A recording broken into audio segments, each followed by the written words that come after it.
Shalom shalom bakunzi ba Jerusalem Expedia, ndabaramukije mu izina ry'umwami wacu Yesu Kristo. Ubuntu n'amahoro bitangwa n'Imana Data wa twese bikwire mu mitima yacu.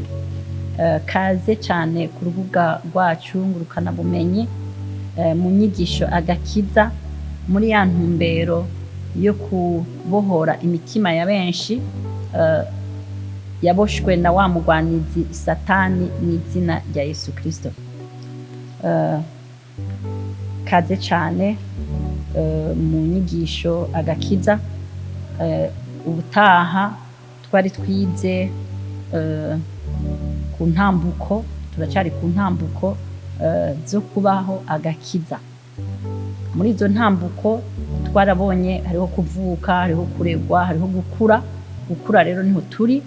Gukura mu gakiza niyo ntambuko tugezeko, kandi turayibandanya kugira ngo tuyinonosore, tumenye ingene twitwara, tumenye ingene tubibaho, ntihagire ibiducika ngo tubeho ubuzima butari ubwacu. Niyo mpamvu tugomba gusubira kubandanya tuyigako. Imbere yuko dutangura rero, imbere yuko twinjira mu cigwa nyezina, mu nyigisho nyezina, reka tubanze twiragize Imana.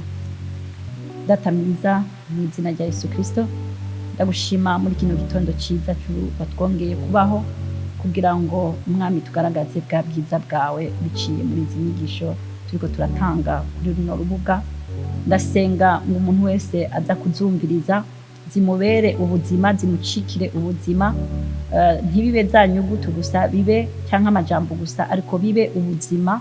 Batangure kubaho ubuzima butandukanye n'ubwo bahora babamwo, habe mwitahura. Mbere izi nyigisho zimere nk'imbuto zirobanuye, zigwa mu ivu biteguwe neza. Ndabisenze mu izina rya Yesu Kristo, amen. Kaze rero kandi muri izi nyigisho zacu, intumbero yo kubaho agakiza. Gukura mu gakiza twarabiravye ubutaha. Reka nsubire nibutse gatoyi aho duheruka. Twari twavuze yuko gukuzwa mu buzima bw'agakiza, twari twavuze ko n'ahantu tuzana umuntu, agashika kumenya, akamenya neza icabaye, hanyuma akavyakira, agatangura kubibaho nkawe n'ubundi buzima atambukiyemo. Twaravuze kandi ko ari kuzana ahantu umuntu wese agafata ingingo y'ingene aritambukira. Ubu rero ngomba gushika ahandi hantu, tugomba tubikomeze, turabire hamwe, dusubire turabire hamwe gukuzwa mu gakiza. Gukuzwa ubwa mbere navuze gukura, mugabo nshizemo iyo terme yo kuvuga ngo gukuzwa, kubera n'ibintu ushigwamwo n'abandi. Gukuzwa harimwo ukundi kuboko, harimwo izindi, hariho uwundi muntu wo hanze agusunikira. Gukuzwa rero, umwana araregwa agakuzwa. Rero dukuzwa n'abavyeyi, dukuzwa na societe, dukuzwa n'abigisha bacu. Rero gukuzwa mu gakiza, muri aka gakiza, nukuzana umuntu aho bashika bakaba abana b'Imana buzuye bakuze. Dushaka kuduza umwana agera ahantu yitwa umwana akuze. Rero aha niho nshaka kuno munsi tuvugana. Abana bakuze b'Imana ni bande none? Tubamenyera hehe? Ni kuvuga ngo ni abana barezwe, barakura, bagera ahantu batagikeneye ubasunikirayo, bonyene bifatira ingingo. Aha niho tugomba twige ko abana bakuze b'Imana n'abantu bakiriye agakiza, hama bakakabaho batahura ibyo barimwo.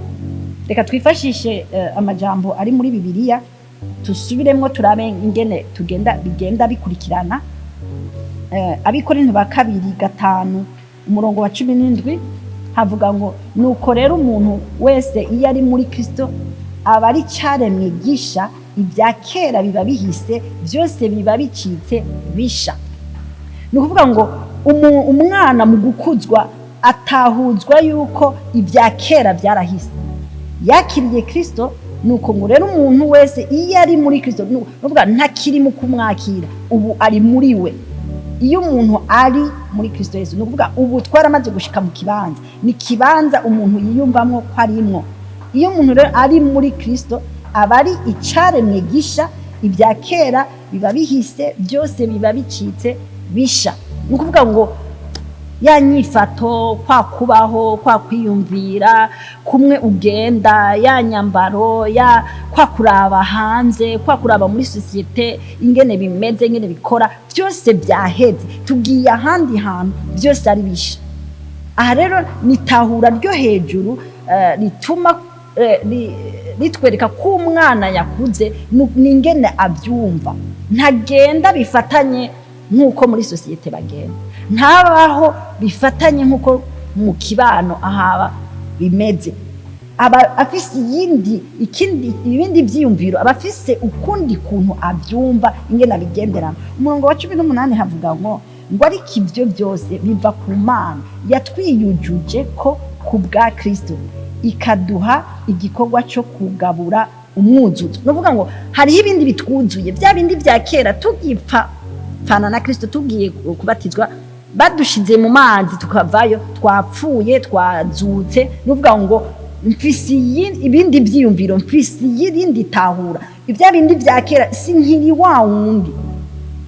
wa wundi abantu bazi, sinkiri hahandi bari banzi. Navuyeyo ngeze mu bundi buzima, ngeze mu yindi si. Iyi si ya mbere nayivuye, ngiye mu yindi monde, aho ngo ariko ibyo byose biva ku Mana. Nuvuga ni Imana ibigena. Iyo wamaze kwakira Kristo ntubukigenera, ntubukibigendamwo nka wewe. Hariho uca kugena. Wakiriye Kristo, wakiriye ubundi buzima kinariye navuga n'ubwa mbere, butandukanye n'ubwa mbere. ngo ibya kera biba bihise, byose bicitse bishasha, byose wumvise byose nuvuga ngo byose nye, wumvise byose nuvuga nta exception nimwe irimo. Ntushobora gucumbarira ngo bijya ngo niko ngo iwacu tubikora, ngo bijya ngo nasanze ngo muhiri wacu ngo ariko babaho, ngo bijya ngo iwacu ntitubijya, ngo bijya iwacu ngo imigenzo rero oya, bijya byose bya kera byaraheze. Ngo ariko ibyo byose biva ku Mana. Nuvuga ngo Imana rero hari ikintu yagushizemo, hari ikintu yaguteretsemo. Twari twabivuze la fois passée, nuvuga ngo Imana igutumbereza bifatanye n'ingabire yaguteguriye wewe utaraza hano kwisi. Rero ngo ibyo byose biva ku Mana yatwiyujuje. Nuvuga ngo Imana yaratwiyujuje ko rero Imana yaratwuzuye, iratwuzuza ngo ku bwa Kristo. Kristo niwe twakiriye. Ya jambo Paulo yavuga ngo ntakiri jewe ni Kristo muri jewe, ni Kristo rero aba muri jewe. Yatwujuje ibintu biri muri Kristo, ikaduha igikorwa cyo kugabura umwuzuzo. Ngo niko kuvuga yuko Imana yari muri Kristo, byari nariko ndavuga Imana yari muri Kristo yiyuzuza n'abari mu isi. Nuvuga Imana yari muri Kristo ikiza kuzura muri twebwe abari mu isi, bajya babitahuye bariko barakuzwa, ntiyabaharura kwiki ibicumuro byabo, kandi yatubikije ijambo ry'umwuzuzo. Nuvuga ijambo rica riza muri twebwe, amajambo tuvuga nayuzuye Imana. Rero dushika ahantu umenya ngo narejejwe, kandi ngo nagizwe uwemegwa n'Imana. Umwana kuze nukumenya amenya ngo narejejwe, sinkiri wa wundi kwezwa. Twarabibonye kwezwa si sukwera nk'impuzu yera. Nuvuga ngo ni kibanza Imana ikoreramwo, uko Imana irera iragororotse. Iyo mvuze ngo ndera nukuvuga ngo Imana ikorera muri jewe, ni kibanza. Nuvuga ngo tugera ahantu tumenya ngo narejejwe, kandi ngo nagizwe uwemegwa n'Imana. Kuvuga Imana iranyemera kuko nayihaye ikibanza, jewe ntakiri jewe, ni Imana muri jewe. Reka turabe Paulo ngena bivuga mu Baheburayo ba gatatu, Baheburayo igice cya 3 umurongo wa mbere. Havuga ngo nuko rero bene data bera, abasangiye ihamagarwa riva mu ijuru, nimwitegereze Yesu intumwa n'umuherezi umukuru w'ibyo twizeye tukabyatura. Nukuvuga iki? Nukuvuga ngo nuko rero bene data nubwo abo nyene twamaze kuja hamwe, turi muri data, muri Kristo, twamaze kuba ari Imana, turi abana bakuze bo mu Mana. abana bakuze ngomba kuguma mvuga akantu kaguma kagaruka muraza kukumva na abana bakuze mu Mana. Nuko rero abana bakuze mu Mana ni bene data bera abasangiye ihamagagwa riva mu ijuru. Ni ihamagagwa special, si ihamagagwa duhamagagwa n'abantu, si ihamagagwa umuntu ampamagara ngo ndaguhe kijya gikorwa cyangwa ikiriya. Oya, ni Imana impamagara ikantereka ahantu biva mu ijuru, biva mu ijuru, si ibintu biva ahandi hantu. Tubivuge neza, ni ihamagagwa riva mu ijuru. Nimwitegereze Yesu, intumwa n'umuherezi mukuru w'ibyo twizeye tukabyatura. Nuvuga ngo tuba dusigaye dufise example imwe gusa, ni Kristo. Tuba dusigaye turaba umuntu twitegerereza ko ni Kristo. Iyo turiko turakora ikintu tubanza kwiyumvira ngo mbega Kristo yoba ari ngaha muri iyi situation no byifatamwo gute. Ico kintu gitegerezwa kuguma mu mutwe, niwe cyitegererezo, niwe muherezi mukuru. Intumwa ngo nimwitegereze Yesu, intumwa nubwo yaratumwe kuri twebwe, n'umuherezi mukuru. Umuherezi mukuru no kuvuga umuntu adushikira ku Mana, niwe adushikira ku Mana, duca muri we. Kandi iyo ari muri twebwe biratworohera cyane, si umuntu tujya kurondera, nitwe nyene tuba twacitse nkawe. Donc ibyo tubwira byose bigenda direct ku Mana, kuko umuherezi mukuru w'ibyo twizeye, ibyo twizeye nibiye twavanye mu Mana tukabyatura. Kubyatura rero, kwatura no kuvuga. Ndashaka kukavuga ko gato, kuvuga tugire hange ingene tuvuga, ingene twatura. Iyo watuye ni imvugo muga izamwo ugutegeka. Kwatura nuvuga kuvuga muga bifatanijemwo n'ubushobozi bwo gutegeka. Ndatura ndavyizeye, nuvuga ngo ndashizeho ingingo.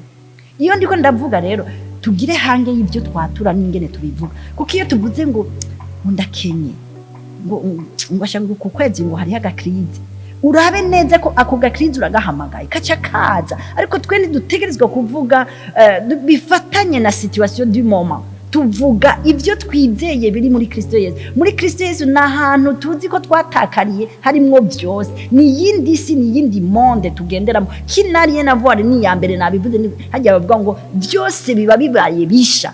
Nitukivuga ubukene independamment n'ibyo tuba tubona. Peu importe ibyo uri kurabona ku ruhande rwawe, peu importe ibyo uri kurumva bisamirana mu mubiri wawe. Ntushobora kuvuga ingwara, kuko yavuze ngo yashishaguritse kugira dukira ingwara, yigize mworo kugira ngo tube abatunzi. Donc dutegerezwa kugendera muri ayo majambo. Naravuze la fois passée ngenda kagaruke ko gato, kwari umuntu yagize commentaire, ndiko ndavuga nti ingwara zose ntizikira barambitse kwibiganza, hari izijya kwa muganga.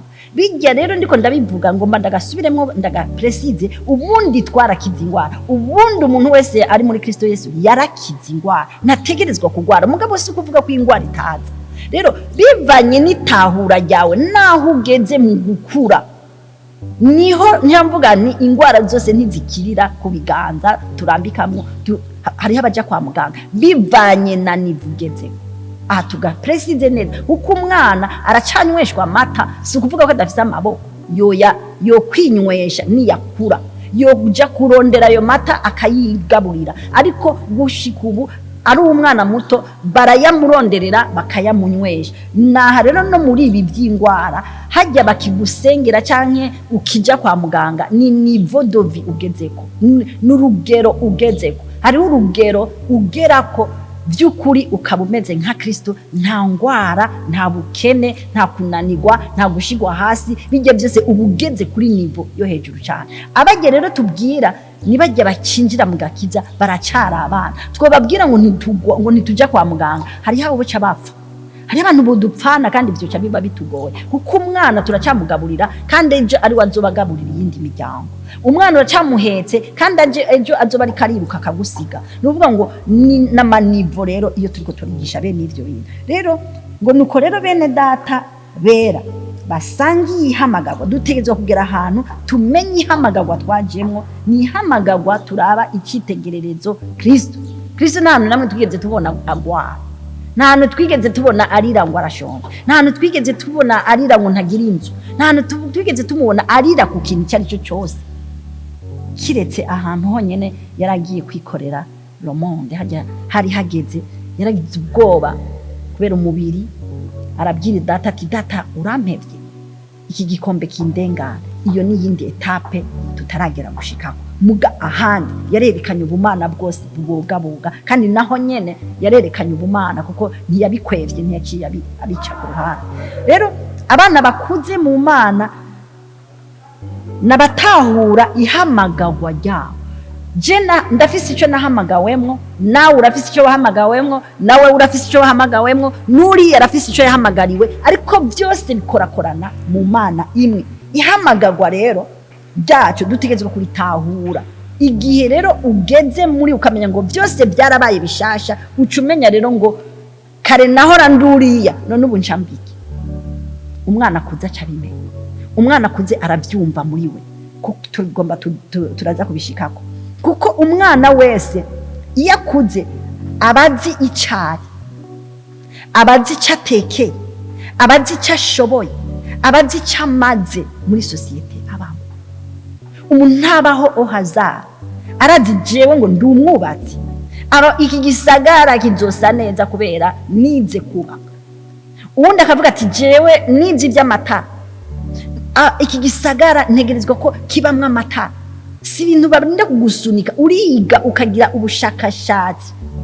Uwundi akagira ati jewe muri jewe ntekeyemwe imwemo yo gukora ibintu bigendesha abantu, ingende niyo bari imodoka, niyo bari indege, niyo bari ubwato, niyo bari amatara. Ukagira ati ntegerezwa kuzana ikintu gishasha, ntegerezwa kuzana ubwenge buzana ikintu gishasha. Kuko imodoka je mudi ko hari umuntu yavyiyumvira ati dutegerezwa kugira ikintu kidutwara ahantu tutarusha, yaragize ubushakashatsi. Rero umwana rero akuze no mu Mana ategerezwa kugira ubushakashatsi, ategerezwa kumenya ngene agira amahoshereshe yiwe, akamenya ngene akora kijya kintu gitekeye mu mwemo yiwe.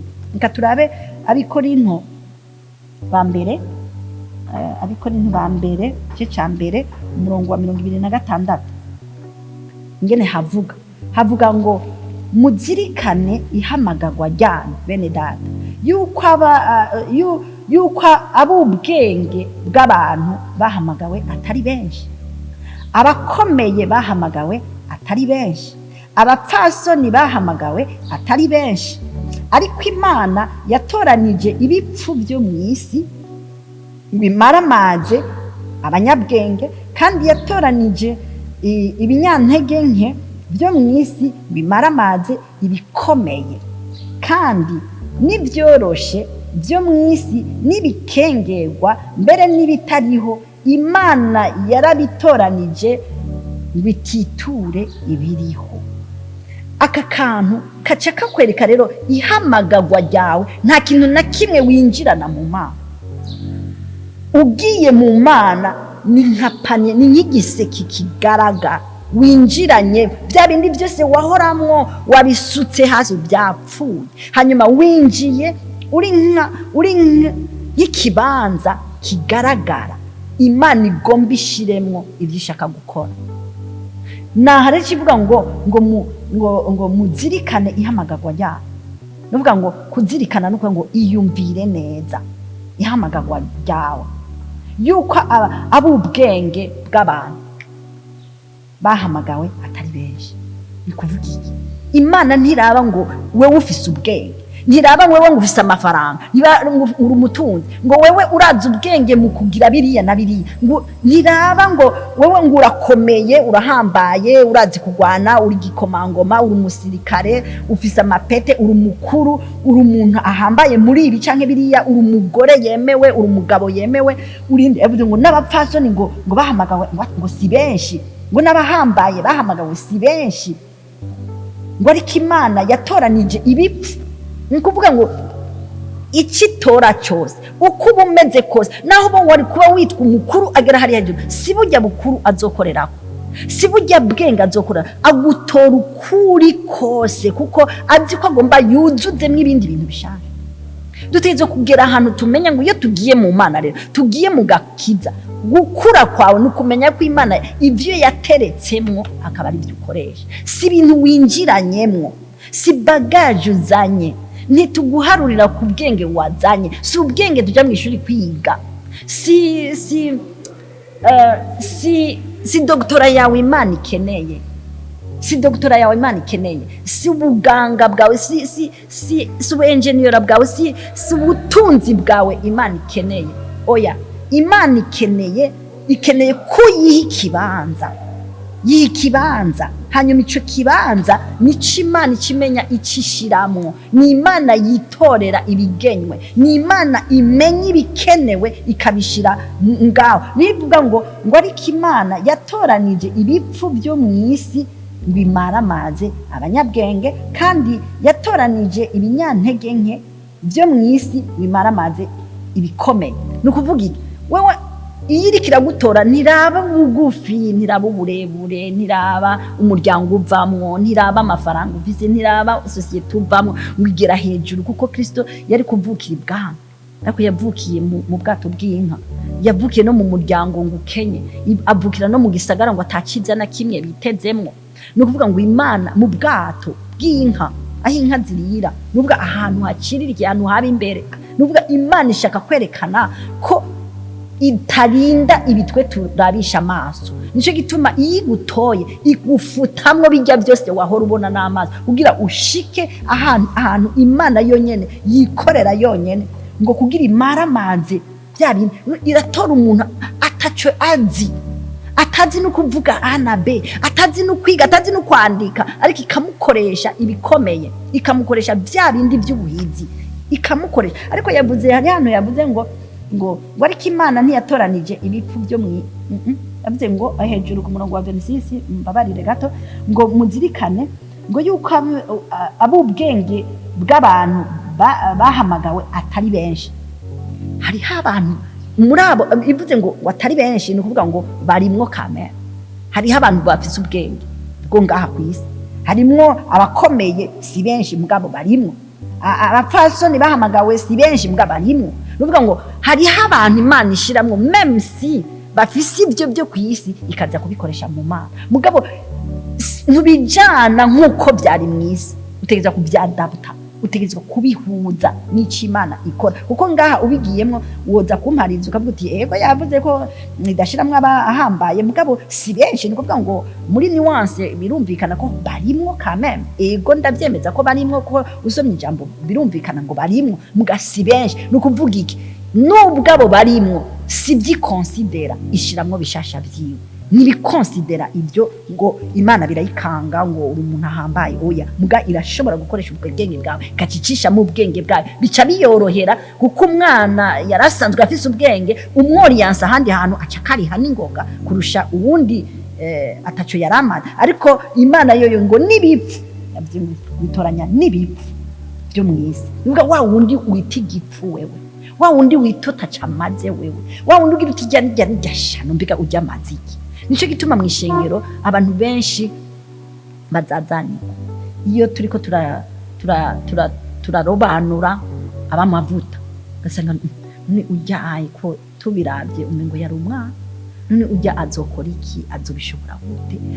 Bumva umengo kubera ari umwana ntavyo yoshobora, kubera ari umunyantege nke n'umumama iyo ja hejuru hajya hantu umengo hari ibintu by'inguvu, umengo hari ibintu bya autorité yo kwisi. Oro ni ibintu, ni autorité y'Imana, ni inkomezi z'Imana, n'ubushobozi bw'Imana. We uri gikoresho gusa, uri nk'igikono uteretswe nga Imana ikaca bariyo imenya ngene yuzuza. Ico nico dutegerezwa kumenya ko umuntu akuze nuwamaze kuzuzwa kandi akabitahura. Cette fois si kuzuzwa gusa ngo kice giterekwa ngaho, urujujwe ucutangura kubitambukiramo.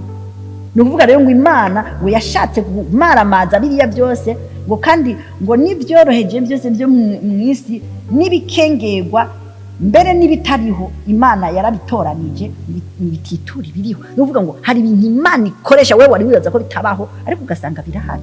Nukuvuga Imana rero irashoboye. Mu bana bakuze rero tugera ahantu dutegerezwa kumenya ngo ntakiri jewe, ni Imana muri jewe, ntakiri bya byiyumviro byanje, nibikiri bya bindi nahora ngenderamwo nshizemwe ubwenge bwanje, ndekera Kristo akaba ari wanyori yanje. Ariko birafise ingene biregwa, birafise ingene bikuzwa.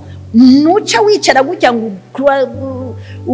uzinga amaboko ngo Kristo rero naza bikora, Kristo rero naza bivuge, Kristo rero naza bitegeke. Oya, akorera muri wewe, akoresha ubwenge bwiwe muga muri wewe, akoresha amaboko yawe mugasajya yawe yahora akora kera, akoresha ubwenge bwiwe mugasibujya bwawe, atwuzuza mu bwenge akaca bikorera muri twebwe.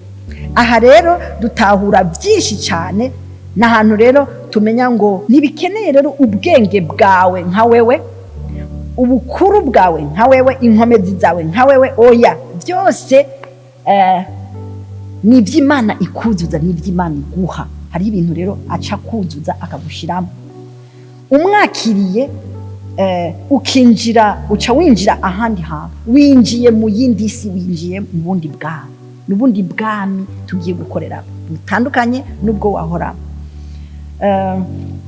Menya rero yuko ugiye mu mugwi w'abana b'Imana bakuze, mu gihe rero utahuye ngo ndi mu bundi bwami bukora gute, uca utangura kwiyigisha ngene bukora. Iyo umaze kwinjira rero muri vrai sens y'Imana ngene imeze, ubucitse umwe nk'Imana, ubu ugiye kuba nk'Imana, kuko Imana ubu yemereye kwitransvaza, iba ije gusuka muri wewe bwa bumana bwayo bwose. Nuvuga ngo wemereye Imana kuyihaye ikibanza, bya bindi wabyishe uhaye ikibanza Imana cyo gusukamwo bwa bumana bwayo, bya bikorwa byayo, ukwa kugenda nk'Imana. Imana ni ikigusukira, iratransvaza, iramiminiramwo ubushobozi bwayo muri wewe. Umwana rero akuze ameze en totalite nk'Imana muri byose, mu mvugo, mu nyifato. Reka tubisome muri Yohana 17, Yohana 17, injiri ya Yohana 17 umurongo wa 22, turamanuka gato, havuga ngo nanje nabahaye, yari Kristo ariko arabwira data, hari hageze ko aheza misiyo yiwe ngaha ku isi. Acabwira data, yari mu masengesho, yari karasengera rera abo yashikanye, abo yashoboye kwigisha, yari karasenga abwira Imana, arabwira Imana ati nanje nabahaye bwa bwiza wampaye ngo babe umwe nkuko natwe turi umwe, jewe mbe muri bo nawe ube muri jewe, ngo bahingurwe babe umwe, kugira ngo isi imenye ko ari wewe wantumye ukabakunda nkuko wankunze. Nuvuga ngo dutegerezwa rero, tumaze kuja aho oye twemera ko Imana idusukamwe ibyayo tutakiri twebwe, aho tugiye tuba irabidusukamwo, mugabo tumaze kuja mwitahura rero niho duca ducika abana bakuze, tuca ducika abantu bamwe. Umukristo n'uwundi turi abantu bamwe, ko twese dufise ubumana, ariko mu madomene atandukanye. Aha rero tuhagire hange, ni hahandi navuga nti ntukimite, ntugakurikize naka, kuko wewe ufise kuruware washizwemo, ufise domene wahamagariwemo. Menya domene urimo niko gukura, menya icyo wahamagariwe niko gukura, ariko twese turi mu Mana imwe. Nico gituma Kristo yavuze ati nanje nabahaye ubwiza wampaye. Ruvuga bya bindi wantuma narabibabwiye kandi narabibashizemo, biri muri bo, barabinengesere, barabyuzuye, kandi bazubumwe nkuko natwe turi umwe. Aho niho dutegerezwa gutahurira abana bakuze. Uri ngaha uramenya ngo jewe ndi muri iyi domaine, urya ari mu yindi domaine, ariko tugize ikintu kimwe, tugize Imana imwe, turi amashami y'igiti. Yavuze ngo jewe ngo ndi umuzabibu, ngo namwe muri amashami. Rero tutegerezwa kumenya amashami rero canke umuzabibu ni igiti kiriko byinshi, hariho amababi, hari amashami n'amashami ntangamna, hari amashami manini n'udushami duto duto, hari imizi, hari ivyamwa. Umuntu we rero muri iyi cadre turiko turavuga, umenya ngo ndihe, ndi mu mababi, ndi mu ishami, ndi mu camwa, ndi mu muzi. Nuvuga utegerezwa kumenya aho uri, ariko turi kintu kimwe. Twese rero abana b'Imana tuba tubaye umwe n'abizera bose. Galatiya naho nyene bahara bivuga, avuga Galatiya 3 umurongo wa 28 havuga ngo iki, ngo ntihashobora kuba umuyuda cyangwa umugiriki, ntihashobora kuba umugurano cyangwa uwidegembya, ntihashobora kuba umugabo cyangwa umugore, kuko mwese muri umwe muri Kristo Yesu. Aha haca habivuga neza, ntituze kwitandukanya rero ngo je nduwundi nduriya, ndi mu bwoko bundi, mu wundi bwoko ndi umugore cyangwa ndi umugabo. Twese turi umwe, turabageni ba Kristo, turi umwe, ariko mu bwo kuba umwe wese arafise aha ahagaze mu Mana. Dufise ubuzima bwuzuye ubumana. Twese abizeye Kristo turazi ko twuzuye iby'Imana, turi abahezagiwe imihezagiro yose y'imwemu muri Kristo. Tubirabe navyo tuba tugera ahantu tumenya kamwe kamwe. Aha rero niho nshaka ko umuntu yinjira akagenda buke buke, kuko hari ibintu tuvuga abantu bakavuga ngo ivyo bintu bikuye he, ngo ugomba kwigira ikindi kintu, ugomba kwishira hejuru. Nitwishira hejuru, ni ivy'Imana yaduhaye, ni ivy'Imana yatwujuje ikatwiyuzuzamo. Niho rero dukeneye ko twigisha abantu bakamenya ico twabaye mu gihe twabaye abana bakuze twemereye Kristo ko akorera muri twebwe. Hari ibintu dufise abisi badafise, hari ukuntu tumeze abisi batameze, ngo turabahezagira imihezagiro ya mwemu yo muri Kristo Yesu. Tubirabe mu Abanyefeso 3, Abanyefeso 3 umurongo Abanyefeso 1 umurongo wa 3 havuga ngo iki: Imana y'umwami wacu Yesu Kristo ari yose iragahezagirwa, yaduhezagiye imihezagiro yose y'imwemu ahantu ho mu ijuru muri Kristo Yesu. Ruvuga nta kintu na kimwe ataduhaye, yaduhaye imihezagiro yose y'imwemu ahantu ho mu ijuru muri Kristo Yesu. Bavuze imihezagiro y'imwemu tuca twumva umengo ni ibintu bitandukanye n'ibiri ku isi, ariko imihezagiro iri mu Mana ni ibi byose byuzuye ku isi, kuko ni Imana yabitanze.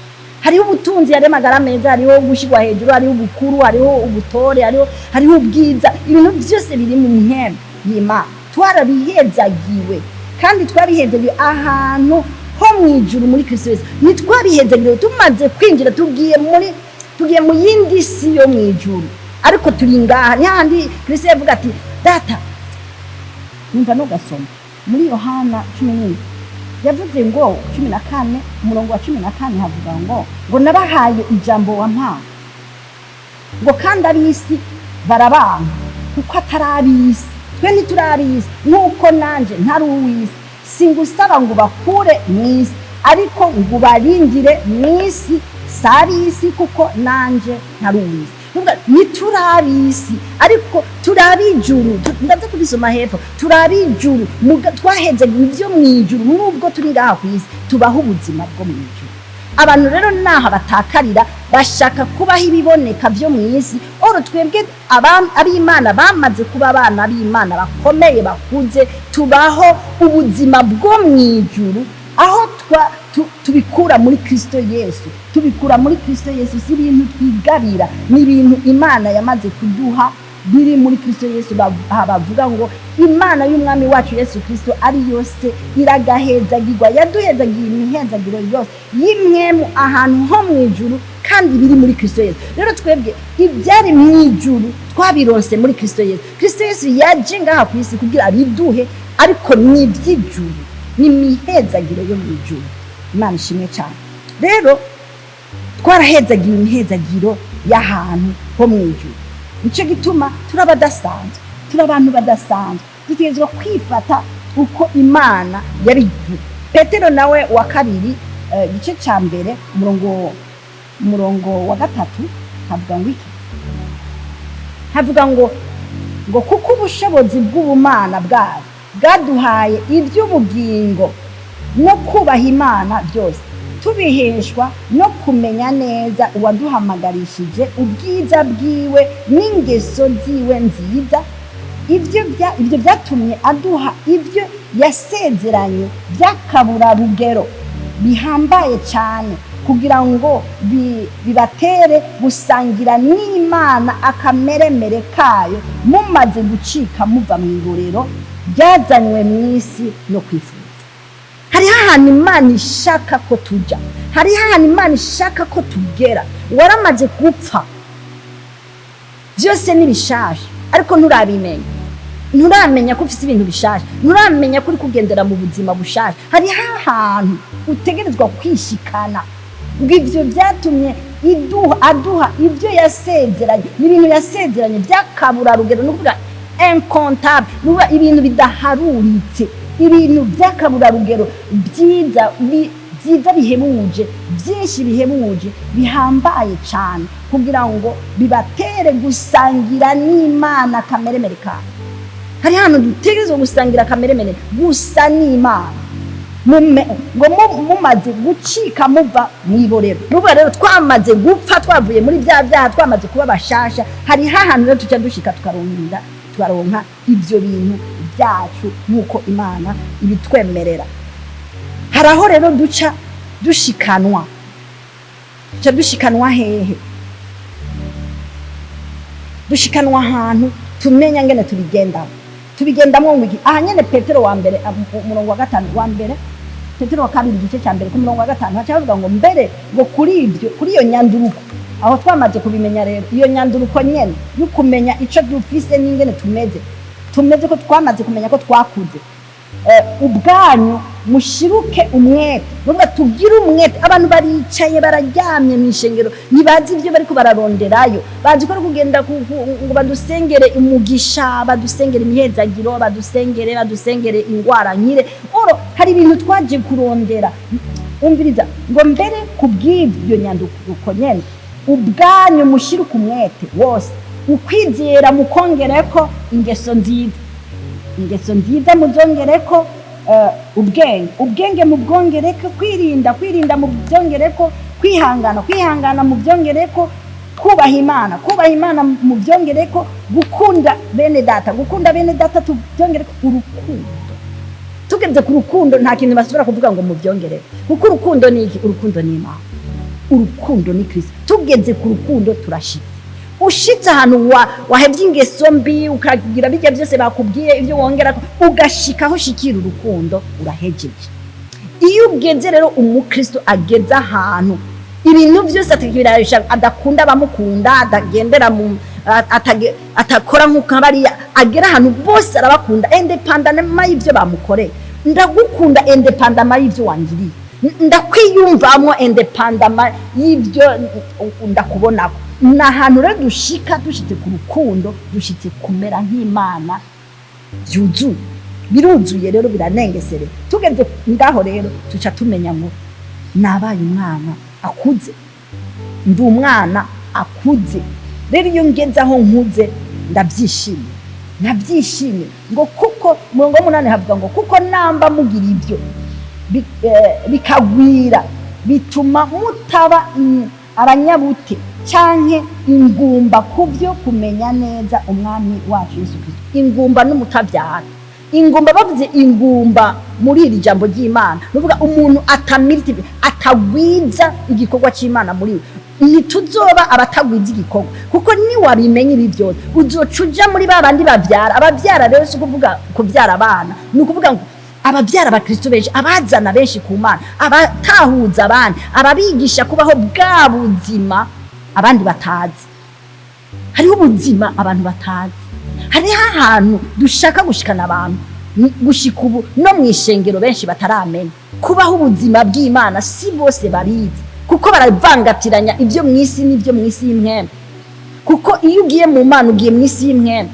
Ibi tuzobivuga ko cyane kumenya ngene ugendera mwisi y'imwembe, kugera ngene umenya ngene ukabta ibintu by'Imana, ukamenya aho Imana iby'Imana iri kiravuga muri uwo munota nyene, kubera wamaze kumenya communication ingene Imana ivuga, langaje y'Imana ni imenywa n'abana b'Imana bakuze. Utaruruyoye uramenya ngene Imana ivuga. Mwicaye ngaha ndashira kumenya uri hariya danje agira jemu, nkamubwira ntuce kuri iryo barabara. Aho nyene atahaciye kadamba habaye accident, iyaba yari yabandanije ngaho yari kugwa muri accident, ukamubwira ati iki kintu ntugikore, akacabona igituma atagikora. Ahantu rero umwana w'Imana kuzagera na ahantu akabta imwemo yiwe izi gucakira isi y'impe, akamenya ingene abaho mwisi y'impe. Rero aha tuzobandanya twige tumenye ico turi. Nari kubandanya nkavuga ariko reka tuzobibona hanyuma turabona tuzobona ahantu bavuga ngo twatowe kuba abo Imana yigaragarizamo. Hamwe Imana yigaragaza tuzobisoma turabo turi kwikimenyetso cy'Imana, turaba ahantu ho mwijuru, turabantu batarabo, turabo kwisi ariko ntiturabi isi. Ibi byose tuzobyiga tubimenye, abantu bamenye yuko iyo bariko baratubona bakaducira imanza canke bakifata uko batari, hari ibintu bariko baratakaza. Kuba umwana kuze ndasubiramwo kuba umwana akuze ni ukuba ahantu umenya ngo jewe ndi ngaha ku isi kugira Imana mbigaragarizo ry'ivy'Imana ishaka kwereka abantu bo mu isi. Je ndi ngaha ku isi kugira Imana yerekane Imana ngene imeze, nerekane ubumote bwayo, nerekane tuzobishikako ubundi turi ngaha ku isi kugira ngo twerekane ubwenge bw'Imana. Turi ngaha ku isi kandi twerekane n'ubumote bwayo, ingene Imana isa, ingene Imana imeze, ingene Imana ikora ivyo yageneye abana bayo, kuko ibi rero si ibya bamwe ngo bariya ntibari, ni ibyabose yabizaniye bose. Utaraza mu Gakiza ni wahombye, muga uwamaze kwinjira mu Gakiza akeneye iki? Akeneye kwigishwa, akaregwa, agakuzwa, hama akabitambukiramwo. Mwarahezagiye cyane. Reka shimire abariko barumviriza inyigisho, kandi nitega yuko hari ikintu kizogenda kirahinduka ku nyigisho imwe n'ibindi. N'ubu tuzobandanya kugukuzwa, kuko uku gukuzwa niko kuzodushikana ahantu tumenya by'ukuri ico turi mu Mana yacu. Kadusenge dushimira. Data mwiza, mu izina rya Yesu Kristo ndagushimiye kandi ndakunyunahaza kuri izi nyigisho nziza. Niteze yuko zizana ivyamwe bidasanzwe muri zizozana benshi ku Gakiza, kuko aka Gakiza ubu buzima bwagenewe bose, bwazaniwe bose, kandi abahigwe n'ababyemera bakabyakira bakabitambukira. Ndasenga mu izina rya Yesu Kristo wakizingishe wese zimuhindure, zimushikane ku rundi rugero atarazi ko yoshitseko, ave mu kuzazanirwa ashike mu kumenya iby'ukuri byimbitse. Ndabisenze mu izina rya Yesu Kristo, amen.